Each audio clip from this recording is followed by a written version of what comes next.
Lindsey, what's in your lens today? Well, there's a reason we call higher education the pursuit of truth, not the pursuit of politics. But lately, it seems like some leaders in Washington want to rewrite that definition. The Trump administration recently sent 9 universities a proposal called the Compact for Academic Excellence in Higher Education. Sounds inspiring, right? But the fine print tells another story. The deal would cap international student enrollment, freeze tuition, restrict gender definitions, and, my personal favorite, ban anything that might, quote, belittle conservative ideas. In exchange, schools would get favorable treatment from the administration, translation, follow our rules, or lose funding. Now, MIT became the first university to say no. And in a time when silence can feel safer than truth, that no carries real weight. MIT's president, Sally Kornbluth, wrote, quote, fundamentally, the premise of the document is inconsistent with our core belief that scientific funding should be based on scientific merit alone. The White House wasn't so happy. Spokeswoman Liz Huston fired back, quote, any university that refuses this once-in-a-lifetime opportunity to transform higher education isn't serving its students or their parents. They're bowing to radical left-wing bureaucrats. But that line, like much of the Trump administration's rhetoric on education, misses the point. The best science, the best research, the best learning happens when ideas are challenged, not censored. The compact was sent to 8 other schools, including Brown, Penn, Dartmouth, Vanderbilt, the University of Virginia, USC, the University of Arizona, and the University of Texas. And so far, only one of them, Texas, seems enthusiastic. Its board chair called the selection an, quote, honor. The rest, mostly cautious statements or quiet resistance, because they see the bigger picture, Trump's emerging mafia state in which there's no guarantee that those bending the knee won't be bullied again. Faculty groups and free speech advocates have been louder. Todd Wolfson, president of the American Association of University Professors, called the compact what it is, quote, a loyalty oath. He said, quote, the ability to teach and study freely is the bedrock of American higher education. We applaud MIT for standing up for academic freedom and institutional autonomy, rejecting Trump's loyalty oath compact. And he's right. This isn't just a policy debate. It's a test of principle. Once you let politics decide which students get in, which research gets funded, and which ideas are, quote, acceptable, you've already lost the essence of higher education. Yes, I'll admit universities do have their flaws. They can be elitist, slow to change, and sometimes tone deaf to the real world. But the fix isn't political oversight. It's accountability from within. Colleges can modernize by making education more affordable, increasing access for first-generation and low-income students, investing in trade and tech programs that reflect today's job market, and listening to the communities they serve. The answer isn't to burn down the house. It's to rebuild it with openness, innovation, and honesty, not Trump's ideology.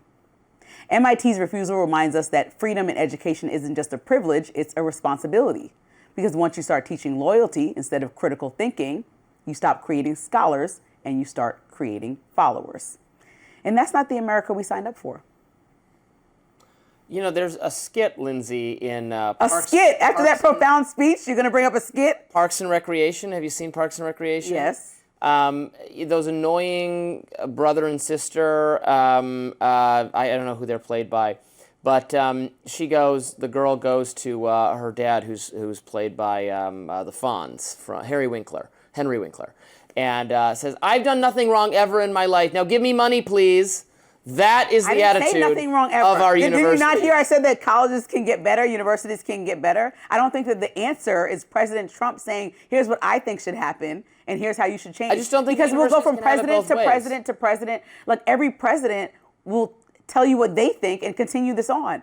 When is the ping pong going to stop? You have brought up examples. When they wean themselves from the taxpayers' dole, they should be self-sufficient. They have lots of endowments. They should take funds.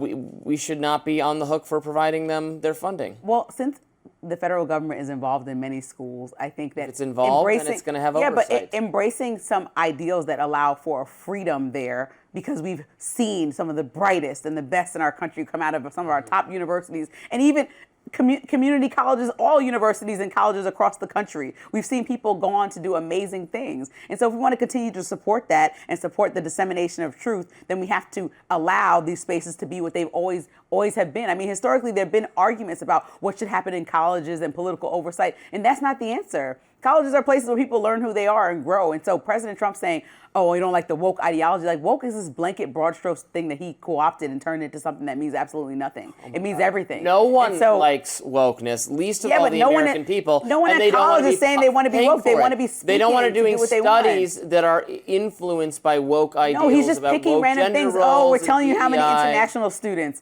Please don't criticize conservatives. Like, we're telling college is a place to be critical. College is a place to be critical. Have some insight over how many. I am for international students, but it's not de facto wrong for the federal government to say how many federal students we can admit. None of these schools were bringing in endless international students. Well, no, a lot of the ratio was never overwhelming the American students, and so that's. I think that's just factually incorrect. That the ratio of international students in American colleges are overwhelming the American students enrolled. You're telling me that the numbers are higher? I'd like to see the study that you're sourcing. Well, they are international students. Constitute a growing. No, but are there more Americans in American colleges? At elite colleges, there's I don't know. There may very well be more Americans than foreign students, but it's a lot of foreign students. And if they're taking foreign students, that's fine. And if foreign students get paid for it, fine by me. I'm not going to stand in the way at all. I just don't think the American taxpayer needs to subsidize an institution that is disproportionately wealthy and getting money from foreign students and educating foreign students. Why the American taxpayers have to pay for it is just beyond me. I don't understand it. And no, maybe you can explain it to me, but I would just say, go be whatever you want to be. Be a great institution that caters to foreign students. Do whatever research you want. You can even do woke research and have DEI. It's not my problem. I'm just not going to pay for it. But you do you. Be great. Be whatever you want to be. I'm just not going to pay for it. You're living in a different world. You're right. I'm living in a different world. You must be, because in a world that's not I get to decide with my taxpayer dollars what causes are being supported by me, the taxpayer. President Trump, this whole year, it's a very different world. You're right. Yes, than you. We're in two different worlds. And many of our viewers aspire to live in. Okay, so we will make it our world. Okay, President Trump has sued. Show you the world. You can't sing. You can sing. I also am a terrible singer. It's all good.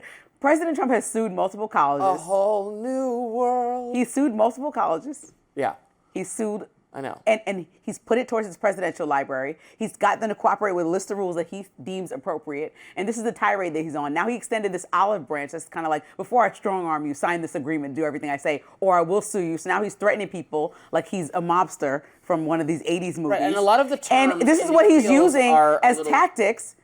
And some of the terms in these deals, I find a little. I've read the terms of the deals for Columbia and at Harvard, and I thought they were excessively. They were getting too into the weeds and how in the faculty governance and how it would work. And I don't particularly agree with that. I don't think the federal government needs to or should be trying to run Harvard or run Columbia. What I do think it has a right to do is assert what purposes federal funding is used for and whether they get federal funding. That's just obvious. That's not the only thing he's asking for. So you can't nitpick. Trump nitpicking. Trump didn't say, here's the plan, select what you like from the plan and come back to me. He said, accept this compact or else risk losing federal funding. So it's an all or nothing thing. And we don't want a president having that much in the weeds access to how colleges are run. Were you outspoken when Barack Obama did University. that? I don't want it to become Obama University. I don't want it to become Trump University. The administration Obama never sued colleges in order to get them to behave. He never did that. He never sued colleges to get them to behave. Obama took it to the point where he settled lawsuits. Obama sent guidance to every college in the Did you hear the words that I just said? He never sued and took it for his presidential library, colleges, collected funds because people didn't behave and then threatened a ton of federal funding and took it for his own income. He threatened to deprive every college in the country of federal funding unless they complied with his interpretation of Title IX. No, because the universities were happy to persecute free speech and due process, none of them challenged Obama. They just all went along with it. But it was the exact same mechanism of enforcement. It wasn't a strong arm. He had a conversation with leadership as opposed to trying to strong arm them into cooperation. You should really look into this. It's the exact same thing. It's literally Obama's a nice gentleman who won a Nobel Peace Prize. He doesn't strong arm. Lindsey, what's in your lens today? We're talking about Nobel Peace Prize winner Barack Obama. When Barack Obama speaks, people listen. not just because he's a former president, but because he knows what leadership rooted in empathy sounds like. On comedian Mark Moron's podcast, Obama didn't mince words about Donald Trump's latest move to deploy military forces into American cities. He warned that America's democracy is, quote, being weakened deliberately, and here's part of what he had to say. When you have military that can direct force against their own people, that is inherently corrupting. Think about that. Soldiers trained for war, taking orders to patrol the same neighborhoods they swore to protect. That's not just un-American, it's dangerous. Since taking office for the second time, President Trump has made law and order his personal brand, sending the National Guard to Los Angeles, Washington, D.C., Memphis, Portland, and most recently, Chicago, Obama's own hometown.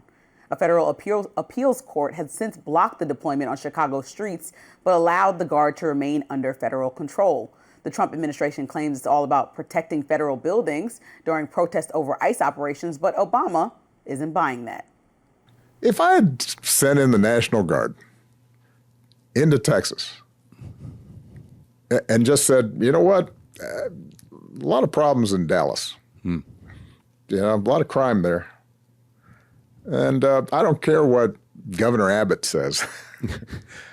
I'm going to kind of take over law enforcement because I think things are out of control. It is mind-boggling to me how Fox News would have responded. Now, that's a fair point, because this isn't about protecting buildings. It's about power, and it's about redefining who the enemy is. You'll remember late last month in an address to military leaders, Trump described civil disturbances as the, quote, enemy from within. He had this to say. And I told Pete, we should use some of these dangerous cities as training grounds for our military, National Guard, but military. Training grounds. Our neighborhoods aren't boot camps. Our citizens are not insurgents. Obama countered that vision perfectly. We don't want masked, folks with rifles and machine guns patrolling our streets. Yeah. We want cops on the beat who know the neighborhood Mm-hmm. and the kids around, and that's how we keep the peace around here. Now, under the Passe Comitatus Act of 1878, it's generally illegal to use the military for civilian law enforcement.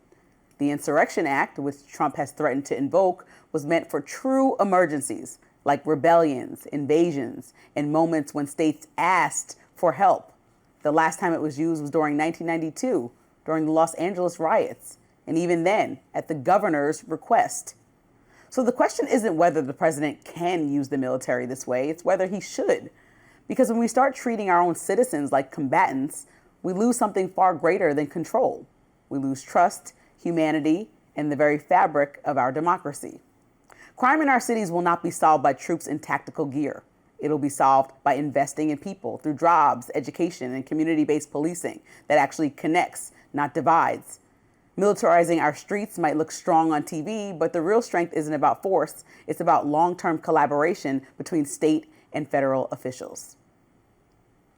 This interview is a good reminder of just the different epistemic bubbles we live in, because this is a long-running podcast, this Mark Maron guy, that I have never heard of and never seen before. And this is the last episode. And I guess it's a big deal for liberal people. It's been 16 years that he's been going on. I said his name wrong earlier. It's Maron. I don't know who he is, but I watched some of it. It was fine. Look, Isn't Obama so well-spoken, so peaceful, so noble? Oh, God. Well, he's well-spoken, I'll give you that, and I enjoy listening to him because it's insightful into the liberal mindset. Look, I don't have a problem with most of the clips you played from Obama there. I, too, don't think our cities should be used as training grounds for our military. I, too, don't think the national soldiers are the right response to crime problems in most cities, although they have improved things in the nation's capital, which is partly run by the federal government, so it's a little bit different. I would not send them into cities and states where their help is not wanted. But Obama says that the answer is more local beat cops. Okay, sure. Well, then we need to hire and train more police officers. And the slogan of his ideological movement was to abolish the police. Where was he? Maybe I missed it. Maybe he was on Mark Maron's podcast 5 years ago and I just missed it because I've never heard of this person in my life, talking about how idiotic his own ideological simpaticos, the media environment, the activist environment that he is a part of, who wanted to reduce law enforcement to nothing, how stupid that was. Maybe he was speaking out about it, I just don't remember. When you're done, let me know. Okay, I'm done. Go ahead. Okay. He was out there speaking about Defund the that? police did not mean to literally have zero police officers. Defund the police meant to use some of the resources to invest in more responses to issues that wouldn't leave people being dead when that's not the right response for a police to come shoot and act and think later. To have community policing, people that understand the area, people who have psychological issues, to have conversations. Yes, it is. Your interpretations of, you just talked about the bubbles we live in. So what I understand about that was an actual call for the violence to stop and be an immediate response to anything that might be scary to an officer. I was hosting this show during the time. Not with you, but with other people, with people who are much further to your left, to be frank, and they were serious about defunding. So they meant I don't know, get rid and of not the one police. person that literally, even in DC, right? I can tell you that I don't think the National Guard should be here. Now, them being here, does everything seem more calm? People like when there's people around and like feeling safer, fine. I know that that's not a real solution. That's not a long-term solution in any state. I think states should govern themselves. And so two things can be true. I don't know which fool would say the police should have $0 so that if somebody come robs your home, there's no one to call. Nobody was saying that I knew, realistically. Maybe some people were being extreme, but not a police to be found is not a real solution anywhere. Long-time viewers, that doesn't make any sense. Somebody wanted zero police. Not a totally made up. People wanted zero. I don't think that. I know somebody could have been arguing that, but I don't think that that's a good point to argue zero police. I think that funds could be allocated so that police that actually understand the community are encouraged and built up, and that there are more solutions for people. Like you said, the kids outside of your neighborhood, or young kids that are running around, maybe doing crime. Some of them weren't. The point is, the parents, the leadership is lacking. They need after-school activities. They need things to keep them busy. Mm-hmm. They are distracted and have a lack of parenting, which may not be a fault of their parents, who may work several jobs. There are several economic reasons why the parents may work 2 jobs. There are so many systemic issues that we could try to solve to make crime go down, but focusing on bringing more police that are unrelated to the community at all, with huge machine guns, like President Obama was saying, if they're National Guard, is not the solution. You know that, and I know that. And so defund the police, to circle back to your point that doesn't make any sense, is not having zero police officers. It's actually just putting some funds in other places. Right. I would have picked a different slogan then. I don't know. It was I said on air, look, Google it. It was a terrible slogan. We can agree on that. It was a terrible slogan for what I understood it to mean. Now, most extreme people, just like extreme people in your party, might have said it, went all the way to the wall with it and said no police at all. But I don't think that's a good solution ever. Do you agree with everyone in the extreme right of Well, no, but I generally think that I think that the words you use generally mean the thing that you mean. I think people wielding that slogan meant it in its literal sense, that they wanted to reduce funding for police to almost nothing. They thought police services, law enforcement services, could be replaced 95% with So your response to Obama saying let's not do this, by reducing crime, by giving more welfare money. Your response to Obama saying let's not do this is, well, you said this 5 years ago. He doesn't think this is a good. So why not just tell? What do you want Trump to do then? What he's doing is not working. What I want Trump to do is collect his Nobel Peace Prize. I think Barack Obama should have to give him his police prize. That is ridiculous. I think it should be like the green jacket at the Masters tournament. Somebody has to agree with me. I think he'll put it on find me on social media and tell president. me that I'm not crazy. All right, Niall, what's in your notes today? Well, we might have common agreement to a degree. Again, the Democratic Party is in the doldrums. And it isn't me saying that, it was Bernie Sanders' verdict during his big CNN town hall event with AOC last night. Party loyalists will complain that Sanders himself has never formally joined the party. But that's not really the point. His prognosis is right and everyone knows it. Democratic voters are pretty unhappy with the Democratic Party. A poll in July, also from CNN, showed that 22% of Democrats, almost 1 in 4, held an unfavourable view of their own party, and an additional 11% offered a sullen no opinion to the pollsters. Those numbers, which are basically stats that measure the contours of an unhappy base, were twice as big among Democrats as the equivalent figures among Republicans. Now, anytime a critique of the Democratic Party comes from someone like Sanders or AOC, it gets cast as a matter of the left versus the centre-left. That's kind of sort of true, But it's not a matter of the bare bones of policy or doctrine. It's not really about whether a politician is officially a Democrat or an independent or a democratic socialist. It's something more fundamental. There's a groundswell of Americans, left of centre for sure, who simply don't believe the Democratic Party establishment is speaking the truth. It's not offering clarity or courage or conviction. And with the stakes as high as they are right now, that's just not acceptable. The most recent establishment Democrat to find this out the hard way was New Jersey Senator Cory Booker. Booker sat down for an interview with the I've Had It podcast, an increasingly popular show hosted by Jennifer Welch and Angie Sullivan. The pod is avowedly pro-democratic. Its Oklahoma-based hosts recoil in horror at the Trump agenda. But if Booker and his staff thought the senator was in for an easy ride, they were wrong. An exchange between Welch and Booker over Israeli Prime Minister Benjamin Netanyahu went viral for all the wrong reasons. Let's watch.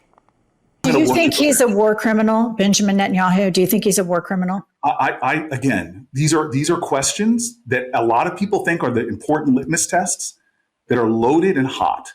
My urgency is to be an effective leader in bringing an end to this crisis. And I get these questions all the time that, to me, undermine my urgency. It didn't end there.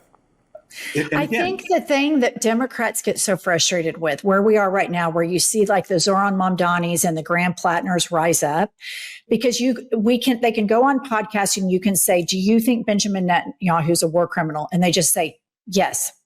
And that's the end of it. It's not all of the rhetoric answering. It's like what happens to Democratic politicians, they go through this like prism, and then we can't ever get like the answer to yes or no conversations like you do with Bernie and others. And that's the frustration for the Democratic base. Do I think Netanyahu is worse than Trump? Yes. That was a simple question and a very weaselly answer that pleased no one. Another establishment Democrat had the same kind of fail on a different topic. Our old friend Andrew Cuomo, the former governor who's running for New York City mayor as an independent after Zoran Mamdani beat him in the party primary. In Cuomo's case, the subject was the prosecution by Trump's Justice Department of New York Attorney General Letitia James. Here's the former governor on New York station, Pix 11.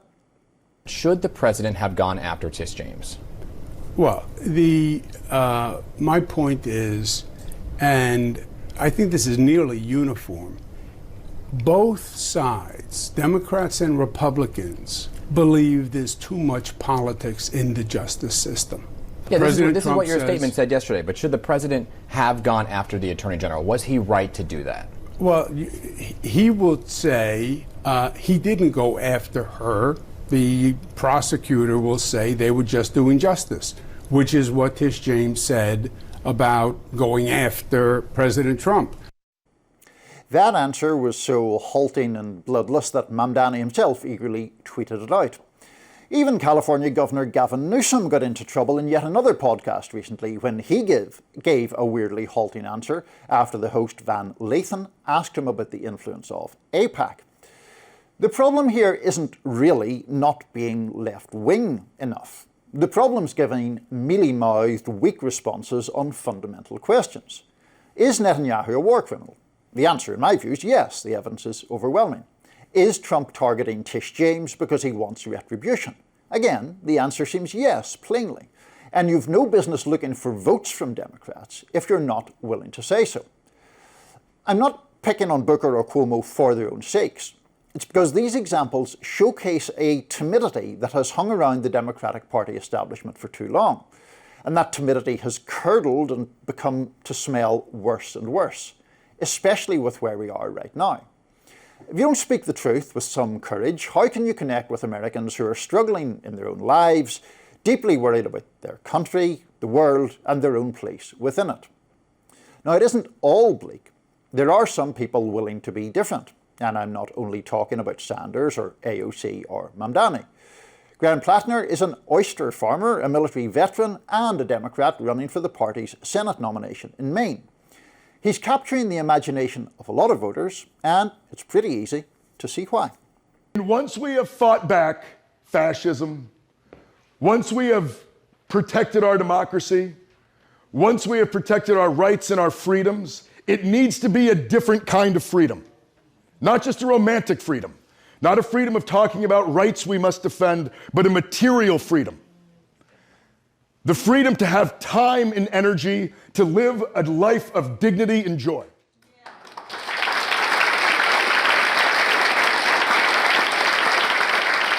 The freedom to be able to put your energy back into your neighbors and your community, not just scraping by so you can afford a roof over your head.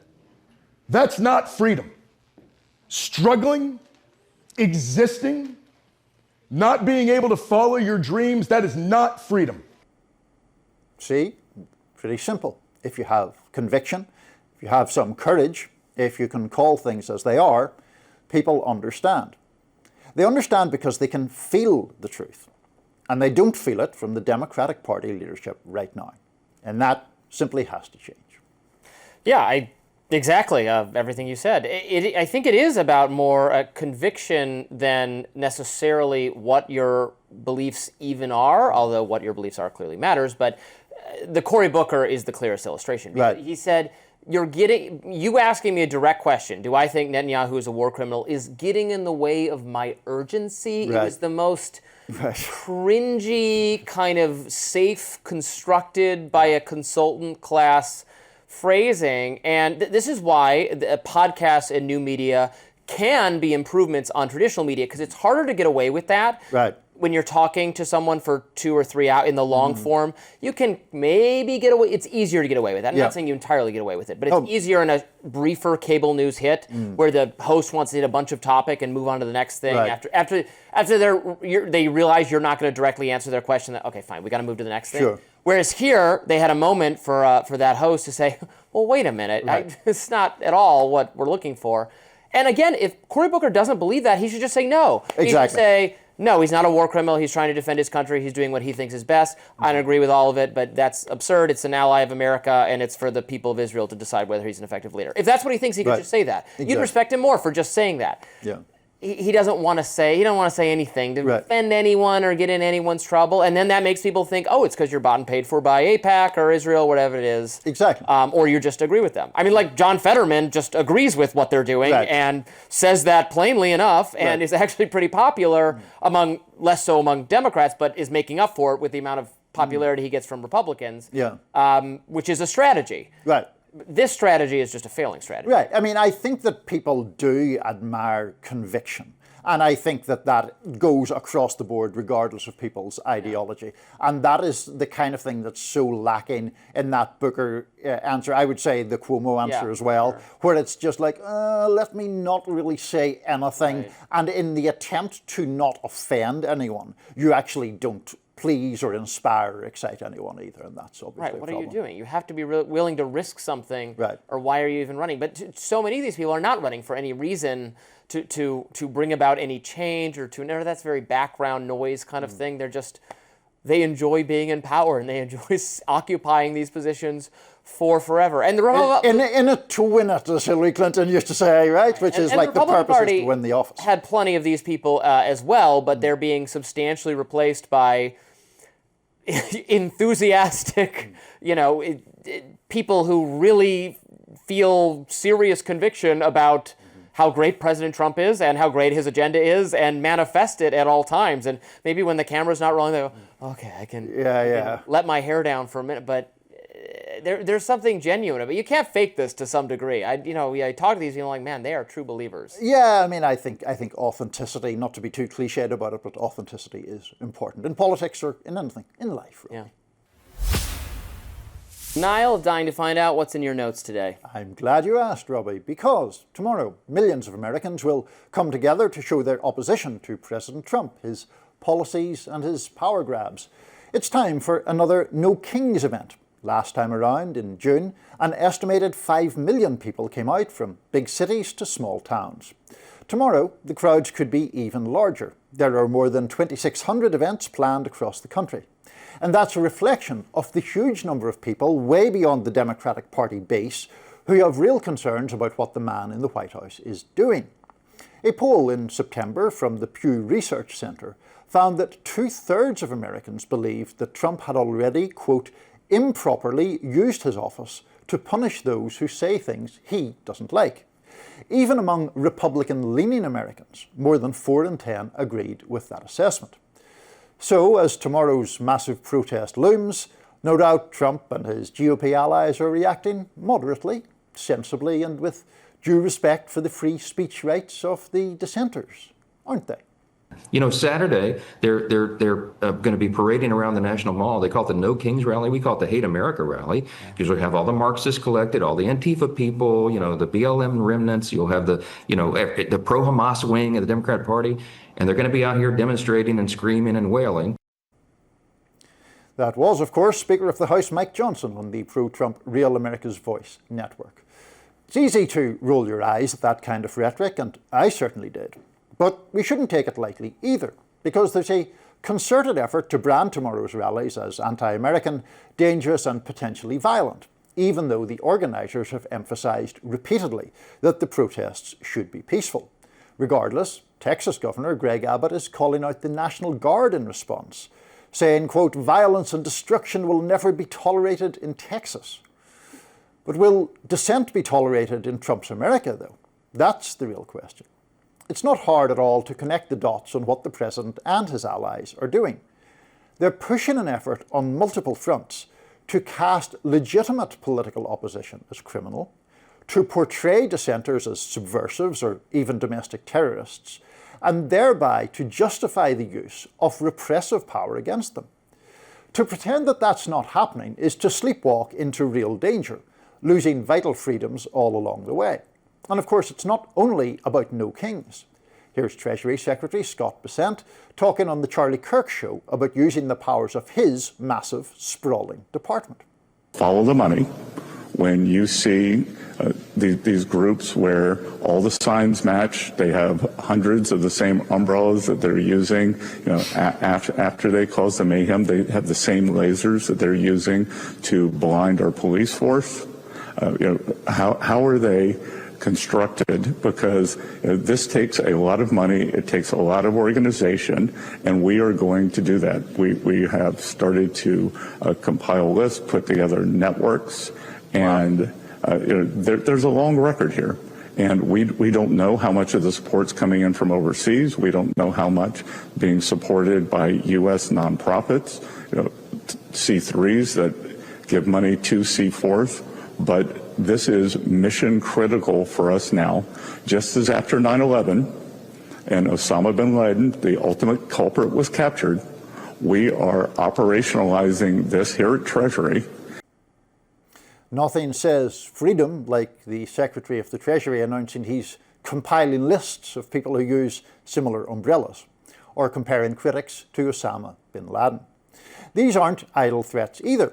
Just a couple of days ago, the Wall Street Journal revealed that preparations were being made at the IRS to, quote, allow the agency to pursue criminal inquiries of left-leaning groups more easily.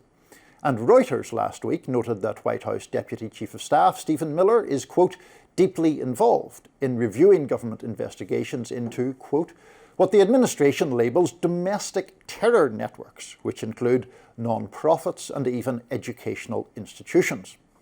It's worth noting some of the absurd reasoning at work here. The Journal's story, for example, noted that Trump's people at the IRS have argued for punishing colleges by stripping their tax-exempt status merely if pro-Palestinian demonstrations take place on their grounds.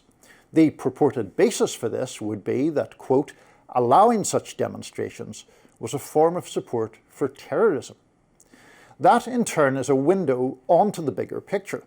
Every day, almost every hour now, Trump and his allies are casting their political opponents as criminals or terrorists.